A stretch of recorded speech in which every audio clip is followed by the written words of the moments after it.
Hello there, welcome to another lesson. Today I'm going to be talking about practicing and the best way to practice. So it's going to be a bit of a talky lesson, but hopefully quite a useful lesson, because if you want to get as good as possible in the shortest space of time, then you need to know how to practice properly. So let's get started. The first thing I will say is that just picking up your guitar and noodling about and playing your favourite songs and riffs is not really the same as practicing. It's an important thing to do and everybody does it, but it's not the same as sitting down and trying to push yourself and learn new things and develop new skills. So it really does pay to be organised when you practice. You don't need to take this to extremes. I mean, we're not in the army here, we're just learning to play the guitar, but it does pay to be slightly disciplined about it. And that just means you're going to get better in a shorter period of time. What I would recommend for you as a beginner guitar player is that you practice 5 days a week, and every day you play for about 20 minutes to half an hour. And that way you will really make good progress. So you might want to keep a practice diary or practice journal and actually just note down every practice session just to make sure you really do put your time in. One useful piece of kit would actually be to get a timer like this sort of kitchen timer here and time each practice session. That was something which was drummed into me when I was learning to play guitar. I went to the Musicians Institute in Los Angeles, and the most important piece of kit that every guitar player had to have, other than their guitar and their guitar pick, was a timer. And I actually timed each practice session and then each element in each practice session, and it really made sure that you developed in a rounded way. And you also get a sense of achievement when that timer goes off at the end of your practice session and you put your work in. You feel you've actually achieved something. So yeah, I recommend spending a few quid on a timer and using that every time you practice. My second point is the importance of dividing your practice time up into different areas. If you didn't do that, I think everybody would probably just end up practicing the stuff that they find the easiest or the stuff that they find the most fun. But you don't really want to do that if you want to develop as a musician. You need to practice the stuff you find hard as well. So dividing your practice time up into different areas is a really good idea.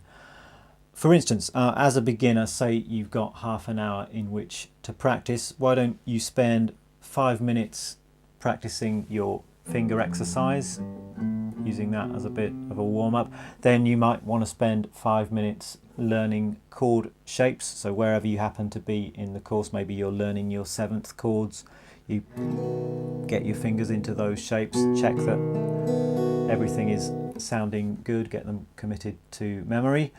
Then you might want to do 5 minutes working on your chord changing, maybe another 5 minutes on your right hand strumming pattern and your foot tapping and timing.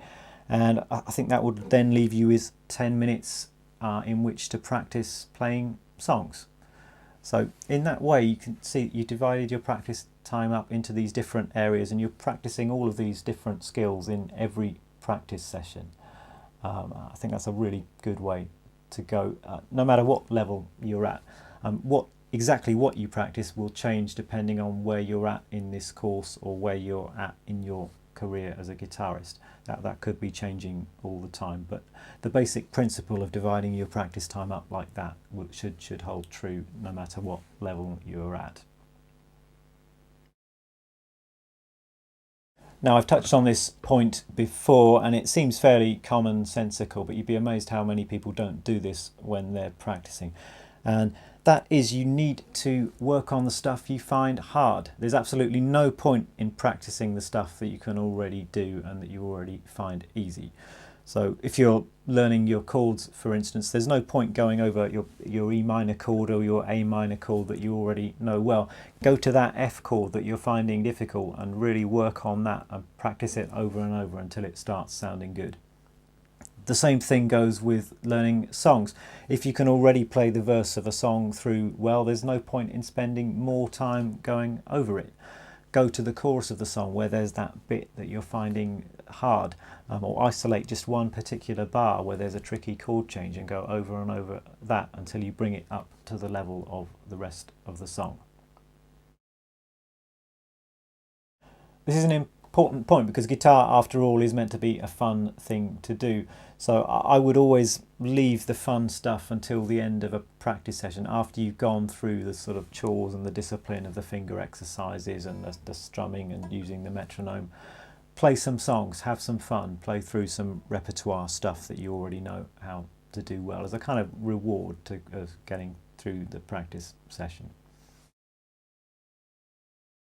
My final point is about the importance of listening, and I happen to believe that listening in itself is a form of practicing that's almost as important as physically sitting down and playing the guitar.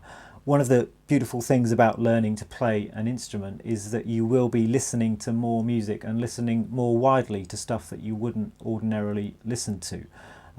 Hopefully in this course I've introduced you to some sounds and to some songs that you wouldn't have been aware of before, and you'll also find that you're listening to music in a different way, in a slightly more focused way. So you'll be listening to what the guitar player is doing, what kind of rhythm are they playing, what kind of strumming, what kind of chords are they using, and listening to music in a bit more of a deep way.